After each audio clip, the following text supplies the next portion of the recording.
I want you to be able to figure this out sooner than I did, okay? So if you feel like you have always been a perfectionist and you are definitely really hard on yourself and you're not giving yourself any grace and you're not giving yourself any opportunity to make mistakes, to or even when you do make them, you're literally, like I said, on the inside, you're just being so hard on yourself that it's not fair. It's not fair what you're doing to yourself, and it's not helping you progress any. It actually stopped me from progressing in a lot of ways. If I had given myself some grace and understood that, the calmer I am and the more relaxed that I am, then the less the mistakes that I make will mean. And then the less that the mistake means, the easier it is for me to continue on. Because what I did is I put everything on such a high pedestal that any mistake that I made was putting me into such a setback.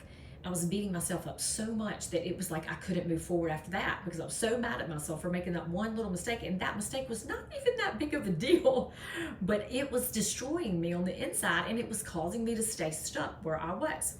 So what I had to do was let go of all expectations of myself and anyone else.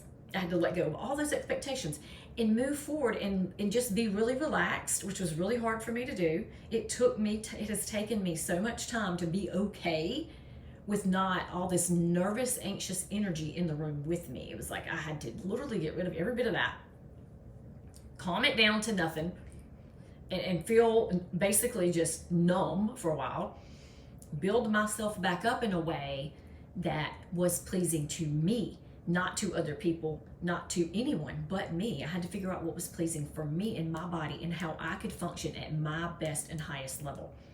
And I knew how to function at a really high level. So that's what I want you to understand.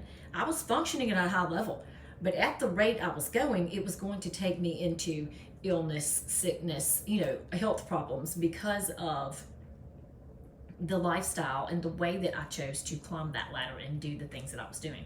And I knew at a certain point where I was like, if I don't change the way I'm handling things, like I'm not going to be alive to handle this. And I have a lot of goals that I want to meet, and a lot of goals that I want to accomplish before I die. And I don't want to die because I'm stressing myself out over accomplishing a goal.